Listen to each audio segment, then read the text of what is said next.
"Get that man out of my VIP seat."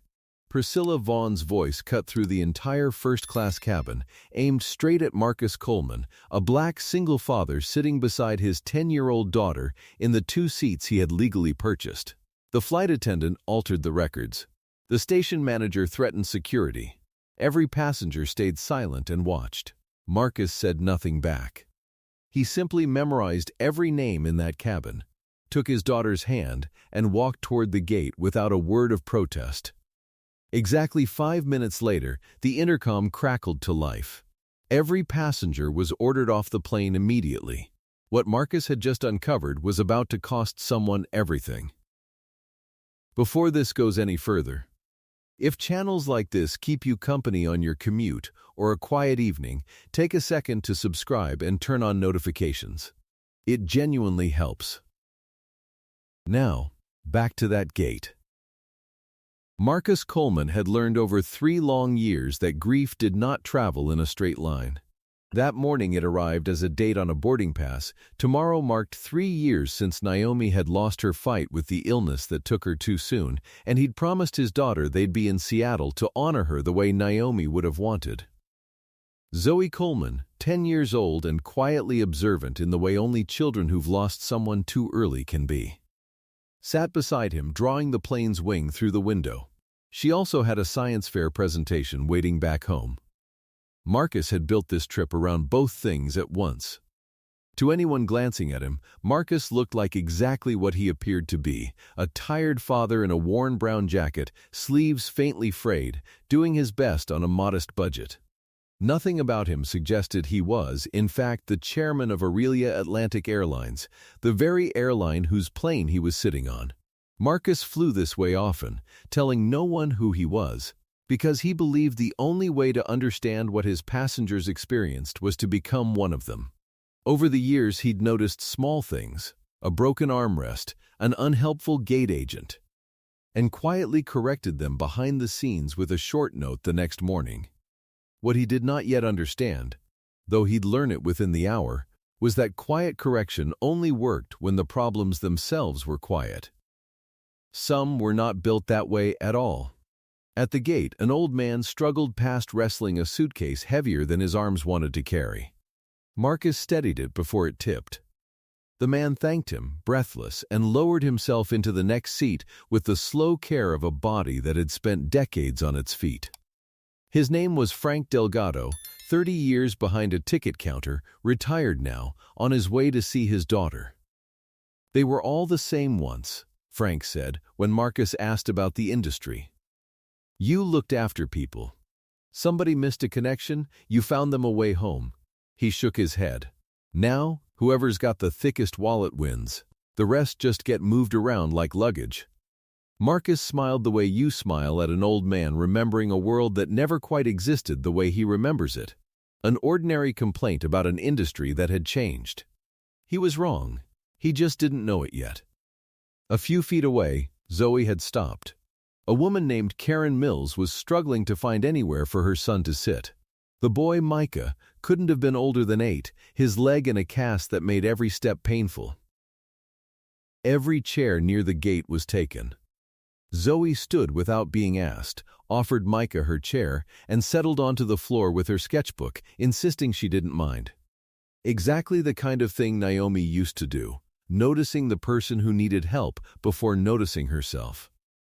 Karen thanked her twice and mentioned Micah had broken his leg falling off a bicycle a week earlier. Marcus exchanged a warm nod with her before boarding. Neither knew yet how much their paths would cross again. When the boarding call came, the families separated. Karen and Micah back in economy, Frank a few rows behind them, Marcus and Zoe toward first class. He tucked her backpack under the seat, helped her buckle in, and allowed himself for a few minutes to feel like an ordinary father on an ordinary trip. It would not last.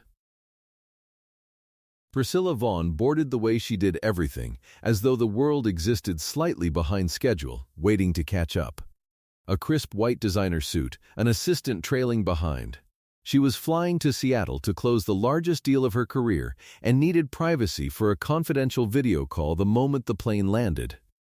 Seat 1A, she'd decided, was exactly what she needed for it. There had been no error in the system. Priscilla's actual seat was elsewhere in first class, and no request to move her to 1A had ever been approved. When she saw Marcus already seated there, she took in the frayed jacket, the plain shoes, and made an immediate judgment about who belonged. She turned to Diane Foster, the lead flight attendant, and spoke loudly enough for several rows to hear. "Get that man out of my VIP seat," Priscilla said, gesturing toward Marcus without looking at him. "People dressed like that belong in economy."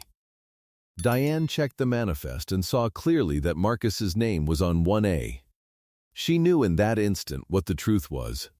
But Priscilla leaned in and mentioned, almost in passing, that Vaughn Holdings was considering a multi-million-dollar contract with Aurelia Atlantic, one that could shape the entire fourth quarter.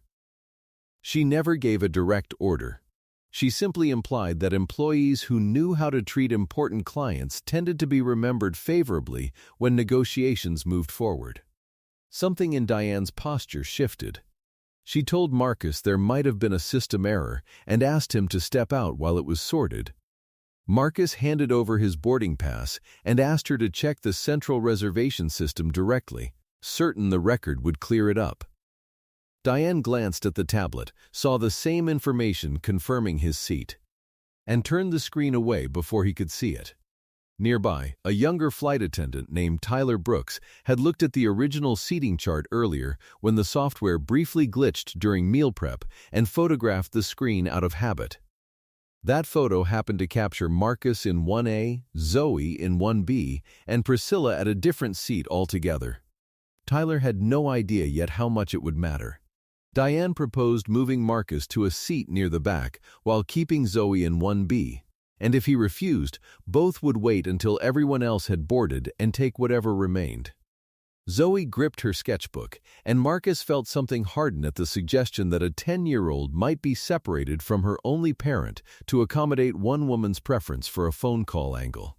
"You're proposing to separate a 10-year-old from her father," Marcus said, keeping his voice level, "so one passenger can have a better angle for a phone call." Priscilla's response came sharp and immediate. "Someone who actually belonged in first class wouldn't be causing a scene like this," she said, loud enough for the rows to hear. A man several rows back, later identified as Jordan Pierce, quietly lifted his phone and began recording. Others seemed to sense something was wrong, but nobody stood. Nobody said a word in Marcus's defense, and the silence felt like its own kind of answer. Then, from further back, a chair scraped. Frank Delgado was on his feet. Old, unsteady, one hand on the seat back, but his voice carried, roughened by age and something harder underneath. "I saw that man's ticket," Frank said. "I was right behind him at the gate. That's his seat." Priscilla didn't turn. "Sit down, sir. This doesn't concern you. It concerns me plenty." Frank fumbled his phone out with fingers that shook slightly. "I filmed the boarding line. Habit. 30 years at a counter, you learn to keep a record when something smells wrong." His pass scanned green. I watched it. Right in front of me. Gerald Boyd, the station manager, had just arrived at the mouth of the jet bridge, and he moved to shut it down. "Sir, stay in your seat and let the crew do their jobs." A few passengers glanced at the old man, then away, a shaky retiree waving a phone, insisting on something none of them could verify. Nobody believed him. Not yet. Gerald turned to Marcus and did not ask to see the reservation history or verify anything Diane had said. He recognized Priscilla immediately, remembered the pending contract, and decided within seconds that satisfying her mattered more than confirming facts. He offered Marcus a small voucher and told him to move to economy. When Marcus asked him to document the actual operational reason, Gerald refused and warned that security would be called if he didn't comply. Zoe looked around at the passengers watching, then up at her father. "Did we do something wrong?" she asked quietly. Marcus did not want his daughter to watch security pull him from his seat in front of an entire cabin. He stood calmly, helped her gather her backpack, and took her small hand. Before they reached the front, Priscilla settled into 1A and spoke loud enough for the row to hear one final time. "Next time," she said, "buy a ticket that matches your place in society." As they walked away, Marcus glimpsed Diane editing something on her tablet. His name had been removed from 1A and reassigned to a waiting status in economy, and the system now falsely showed that Marcus had voluntarily agreed to the change, though he had signed nothing. Zoe remained listed under 1B, meaning the record now showed a child who could, on paper, sit separately from her only living parent. Marcus understood, walking that aisle, that this had stopped being a disagreement over a seat. Somewhere between the gate and the jet bridge, an employee had rewritten coercion into consent. And if that could happen once, quietly, there was no telling how many other records had been altered the same way without anyone noticing. But it was what he saw next, in the half-second before Diane angled the tablet away, that made the floor shift under him. The edit stamp. The line of text that logs who changed a record and from where. It was not Diane's employee code. The change had been pushed from a different terminal entirely, somewhere off the aircraft, through a login that shouldn't have had access to a live boarding manifest at all. Diane hadn't done this alone, might not even understand what she was part of. Someone outside this gate was watching the manifest in real time, had been waiting for a moment exactly like this, and had reached in the instant it appeared, rewriting a father's consent from a room Marcus couldn't see. This wasn't one woman's prejudice, ugly as it was. This was a hand that already knew where the switches were. Prejudice was the excuse. The mechanism underneath had been built long before Priscilla ever walked onto this plane. At the jet bridge, Marcus asked the gate staff not to touch the records again under any circumstances. Gerald laughed under his breath and told him that an ordinary passenger had no authority to give orders to the airline. He had no idea he had just said that to the one man who could. It was then that Andre Whitfield, the regional executive for Aurelia Atlantic, happened through on an unannounced inspection. He recognized Marcus instantly, and Marcus gave him a small look, asking him not to reveal his identity. Then he pointed at the altered data and gave a short list of instructions in a low voice. Lock every edit history. Preserve the original reservation data before anything else changes. Hold the flight. And cross-check every seat change made during boarding, not just mine. Gerald argued that pulling passengers off would cause missed connections and significant losses. Marcus looked at him without raising his voice. This was never about one seat, he said. An employee just falsified a passenger's consent, and the edit didn't even come from this gate. We can't let this plane leave until we know whether that data can still be trusted. Exactly 5 minutes after Marcus had been forced out of 1A, the intercom crackled through the cabin. All passengers, please gather your personal belongings and exit the aircraft immediately. Priscilla went still. Diane's face drained of color, and Gerald understood for the first time that whatever was happening now was no longer something he could control. The jet bridge filled with confused, irritated passengers, none given a clear explanation for why they'd been ordered off a plane that had been ready to depart. Rumors moved faster than facts, and because Marcus had been the visible center of the dispute minutes earlier, many assumed, without evidence, that he was responsible. Priscilla had no intention of accepting blame. She insisted to anyone who'd listen that she'd only asked the crew to double-check a seating error, as though repeating a claim firmly enough might make it true. A few tired passengers seemed willing to believe her. Diane and Gerald found each other near the jet bridge doors and settled on a story they could both repeat. The system had glitched. Marcus had agreed to a seat change willingly. The word voluntary was a procedural misunderstanding. Nothing meant to separate a child from her father. Gerald went further, suggesting to other staff that Marcus had blown a minor issue out of proportion to punish an honest mistake. Neither mentioned the thing that would have unraveled it instantly, that the edit had come from off-site. From a login neither controlled.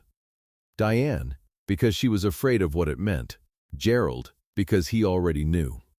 The airline's director of legal and compliance, Sophia Reyes, was called to the gate within the hour. Marcus met her without asking for his seat back and instead of demanding an apology, asked her to open an independent investigation. No executive at any level could alter or delete. "I need to know why a valid ticket was ignored," he told her. "Who decided my consent could be invented? Who approved separating my daughter from me, and why the edit that did it was pushed from a terminal that wasn't even in this building?" Sophia's eyes moved, just slightly, at that last part. She began pulling the logs, asking Diane and Gerald a few short questions and watching how quickly their answers lined up, almost too neatly for two employees who supposedly hadn't spoken since it began. Then the shape of the day changed. Frank Delgado had been sitting off to the side this whole time, watching. When he saw Sophia moving through the crowd with a tablet and the bearing of someone official, he rose and made his way toward her with the slow determination of a man who'd decided something. "You're the one looking into this." It wasn't a question. Frank Delgado. 30 years at a ticket counter. Retired, he held up his phone. "I've got the boarding line." His pass scanning green, time-stamped, "But that's not the thing you want." "It isn't?" No, his jaw worked. "The thing you want is in here." He scrolled, and Sophia saw a folder and inside it a long column of messages. "After I retired, the people I trained kept writing to me, telling me things they couldn't tell anybody else, because who do you tell? Frank, they made me bump a family for a guy in a suit today. Frank, they had me delete a complaint and mark it no evidence. Frank, a lady cried at my counter and I did nothing because they told me to." He looked up. Months of it. Different flights, different years, same story every time. Sophia was very still. "Why did you keep them?" Frank was quiet a long moment. "Because I kept hoping one day somebody would believe it. And I didn't want to have nothing in my hand when they finally asked." Sophia understood then that she was no longer holding a single witness to a single bad afternoon. She was holding an archive. "Mr. Delgado," she said carefully, "would you be willing to give me all of this?" His hand tightened around the phone. The courage flickered, and underneath it Sophia saw the fear of a man who understood exactly what a company could do to someone who talked. "Ask me again in a minute," he said. "Let me get my nerve back." Nearby, Zoe sat with her sketchbook, closed in her lap, listening to passengers complain, several glancing at her father with open resentment. When she finally spoke, it was barely above a whisper. "Everyone thinks it's because of us," she said, looking at her shoes. "Like we're the reason all these people are stuck here." Marcus crouched to meet her eyes and told her none of this was her fault, that she'd done nothing but sit in a seat that belonged to her. But he could see she'd already begun absorbing blame that was never hers to carry. And there was little he could do to undo it. He sat beside her, and for a while neither of them said anything. A short distance away, Micah noticed Zoe and gave her a small wave, which she returned with the faintest smile, the first Marcus had seen since they left the plane.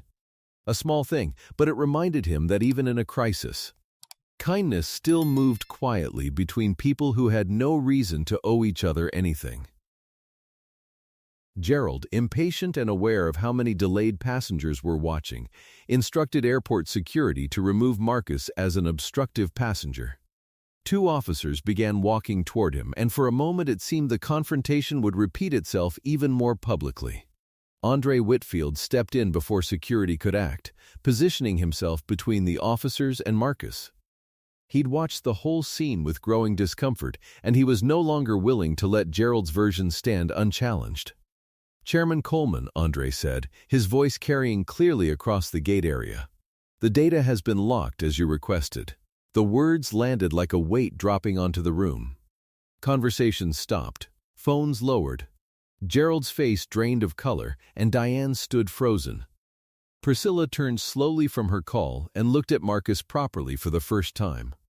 The same worn jacket she'd dismissed an hour earlier, only now understanding that the executives nearby were waiting on his instructions, not issuing their own. Gerald recovered enough to stammer an apology, his tone shifting entirely. "If I had known you were Chairman Coleman, I would have handled this completely differently." Marcus's answer came quiet, without any satisfaction in being recognized. "That's exactly the problem," he said. "My ticket was valid before you knew my title. My daughter was a child who deserved protection before you knew I had any power at all." The moment reshaped the balance of the room, but it did not resolve anything underneath, and Marcus saw the proof in Gerald's hands. Because at the instant Andre said chairman, Gerald's phone had lit up in his palm, and in his panic he'd angled it up just enough for Marcus, standing close, to read the message. "Delete everything. Cut the link. Now, no name. Just an instruction from someone not at this gate."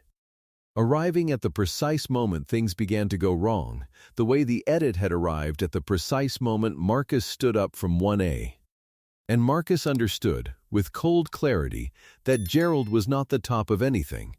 Gerald was a switch, not a hand.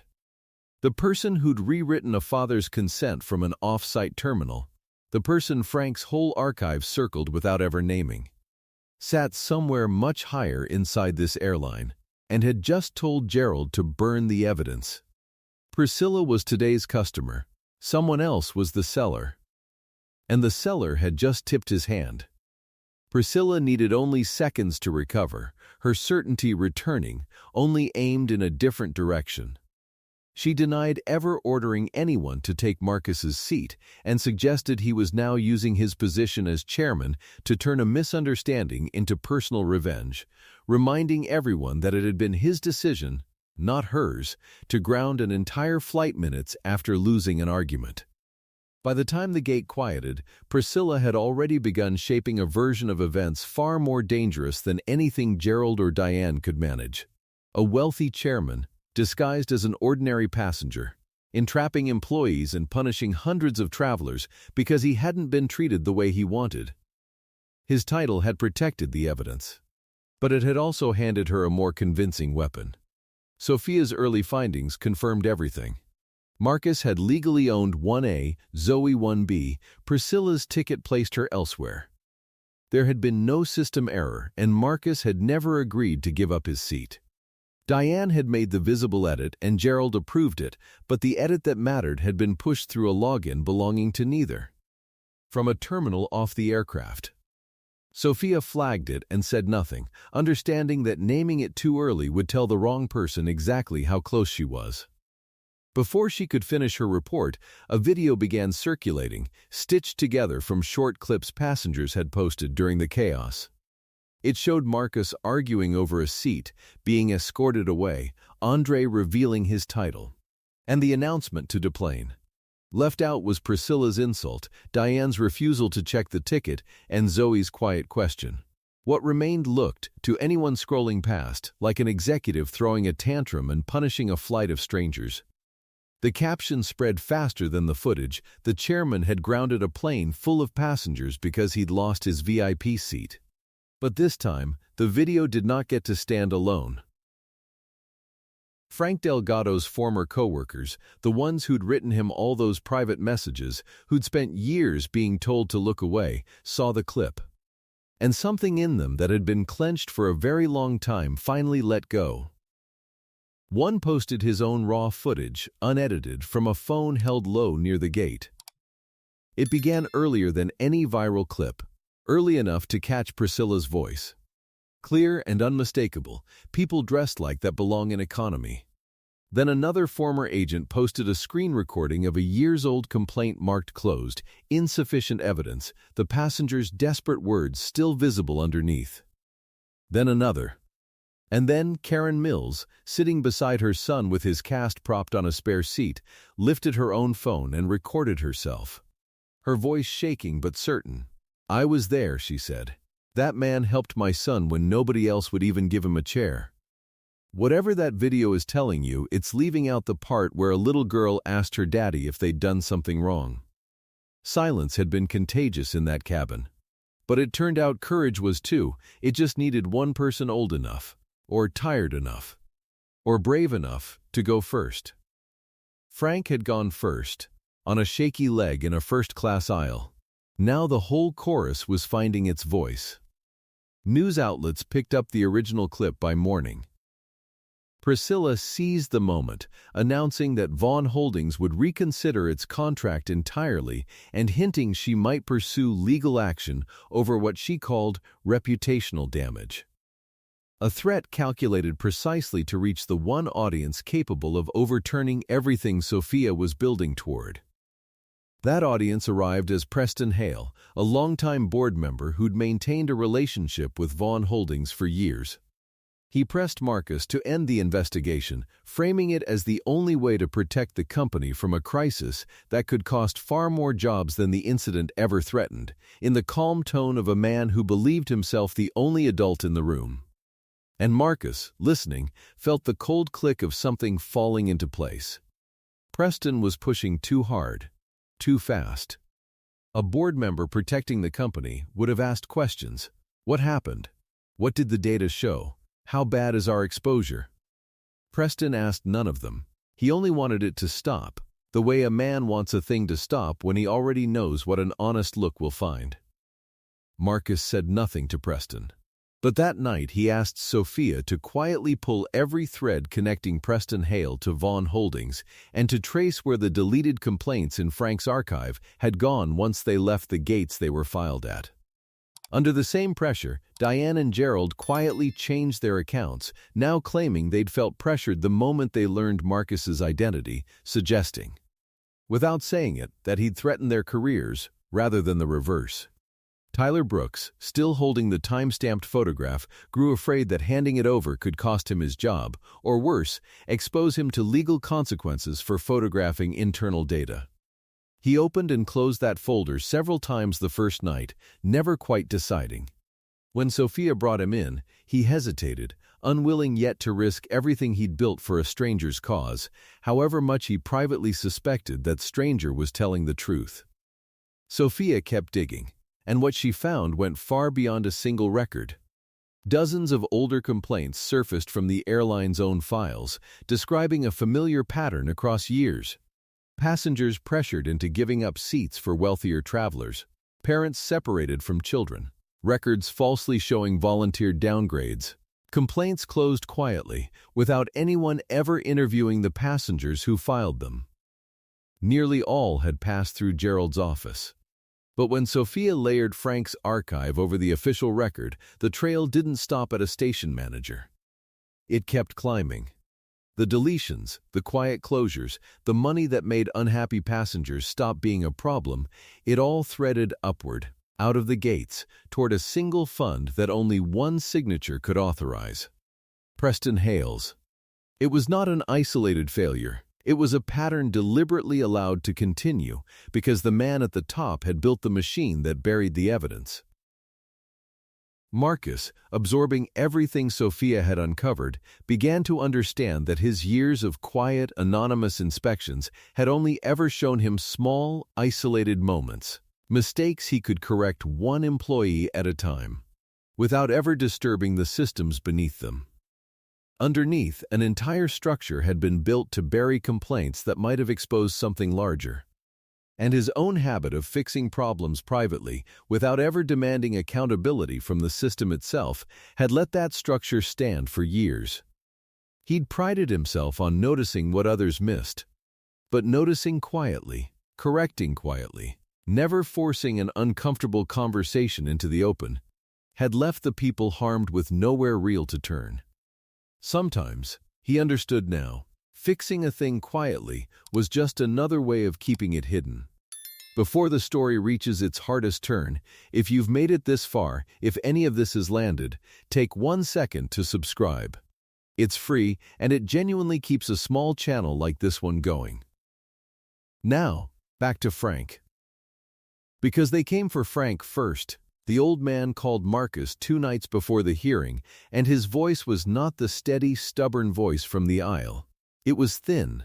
Frightened, they stopped my pension, Frank said. Said there's an administrative review. No warning. 30 years I gave that industry, and somebody made a phone call and now I don't know if I can pay my rent next month. A long breath. That check is everything I've got. And I think they know that. Marcus sat with the phone against his ear and did not insult him with a promise he couldn't guarantee. He didn't say don't worry, or I'll protect you, or it'll be fine. Frank had spent 30 years watching a company make and break exactly those promises. Instead, Marcus asked him a question. Frank, when you tell your daughter about all this someday, and you will, what do you want to be able to say you did? The line was quiet a long time.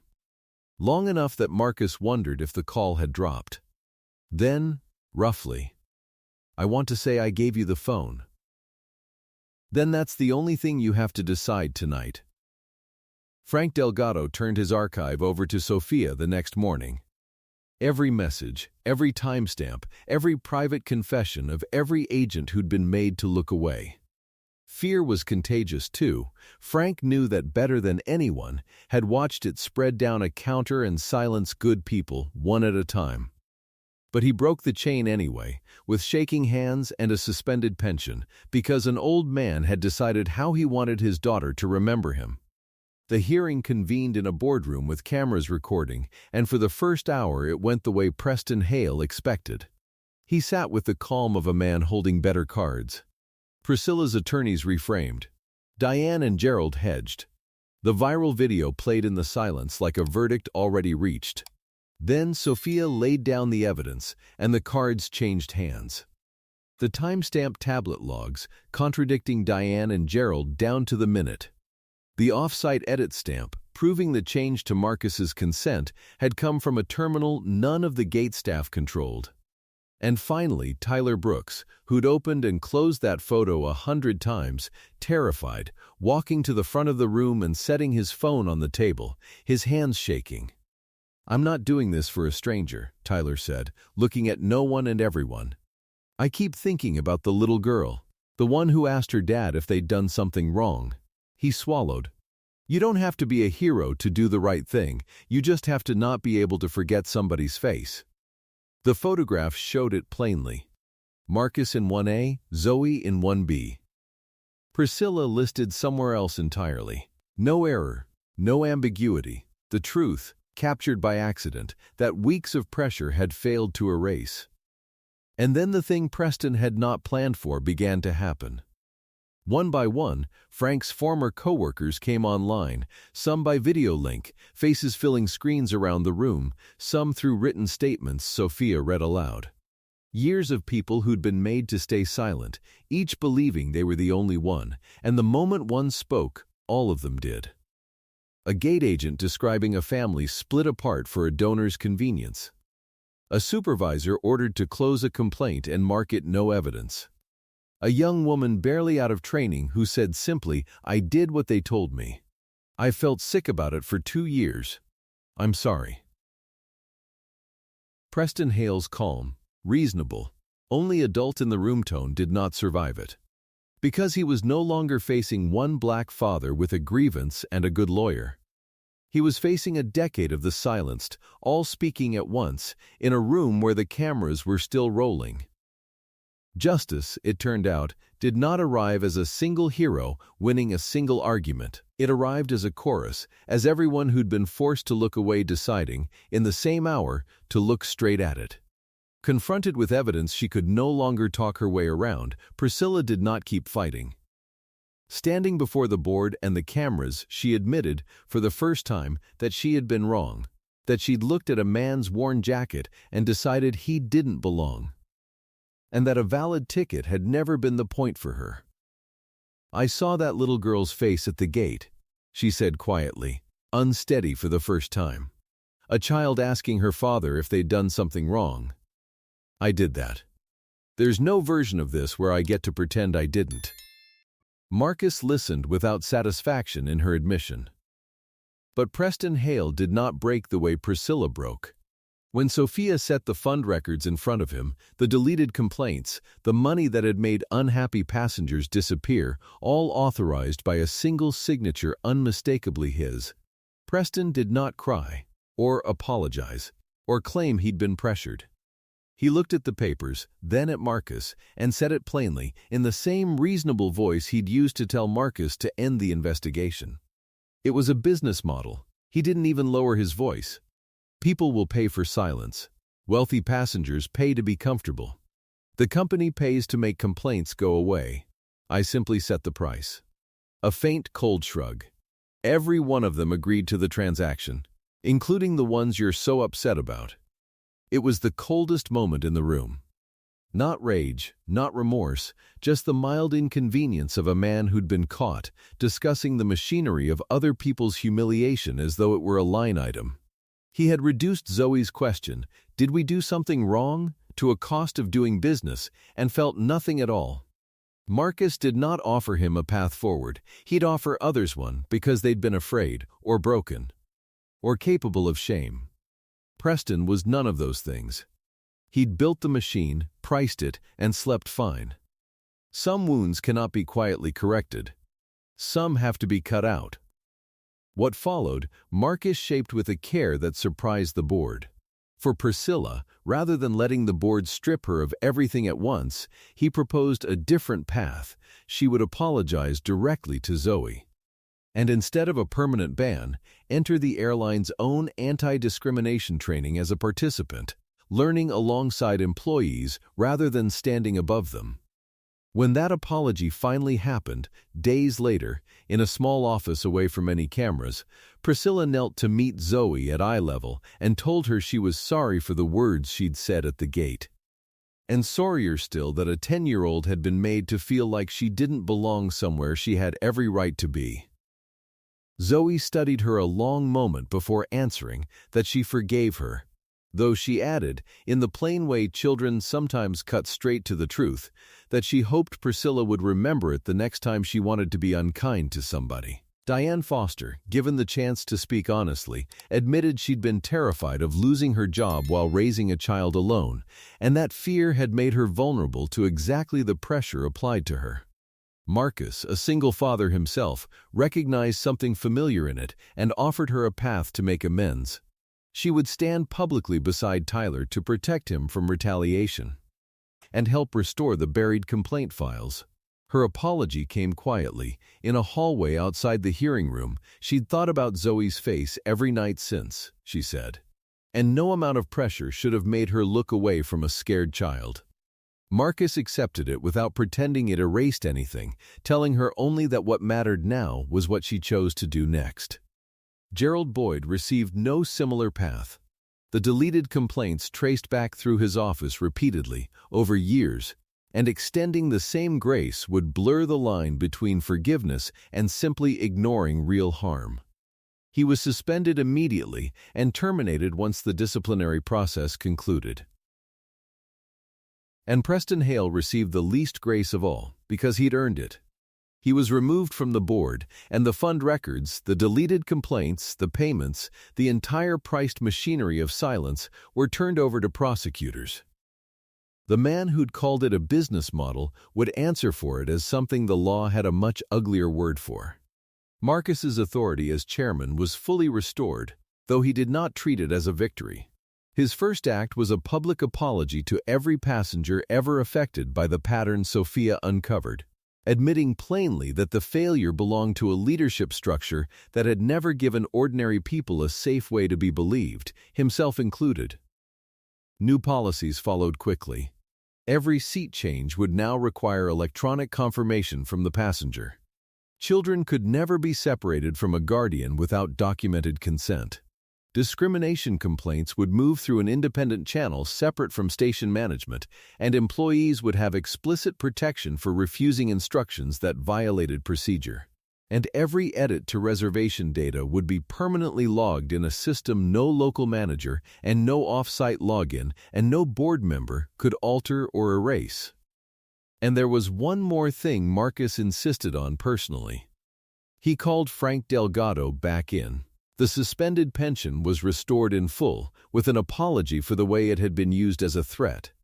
But Marcus offered him something else too, a seat on the airline's new independent complaint board, the keeper of the records no manager could delete. Frank refused at first. "I'm too old for a job, son," Marcus smiled. "That's exactly why I want you. You don't have a career left to lose. All you've got is the nerve to tell the truth. And I watched you find it on a bad leg in a first-class aisle when everybody else in that cabin sat on their hands." The man who'd spent 30 years being told to look away, and years after that quietly collecting the proof that someone should have, took the one seat in the company that no one could ever order to stay silent. Almost a week after the incident, the replacement flight to Seattle was finally ready to board. The memorial had already passed without them, marked instead by a phone call to Naomi's sister and a promise to visit her resting place as soon as they landed.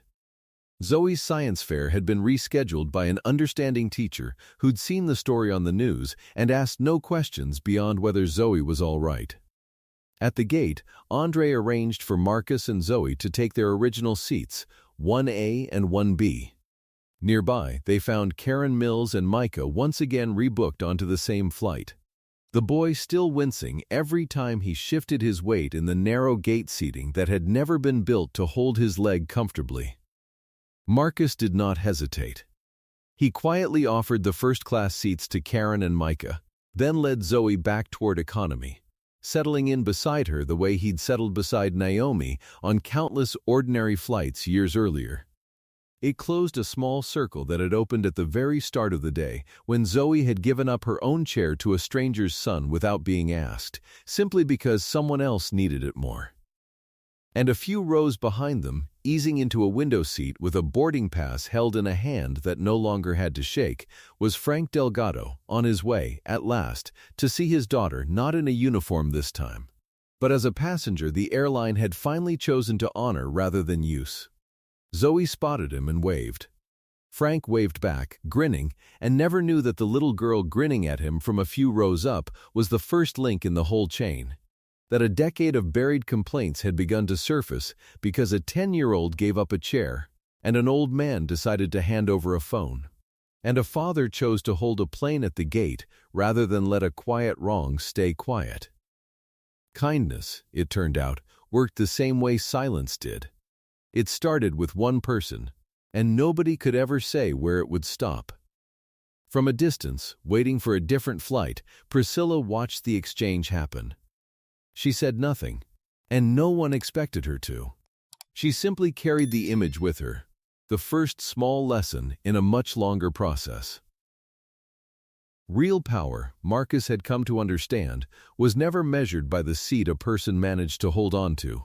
It was measured by what they were willing to give away quietly, and by how they treated someone before they knew who that someone was.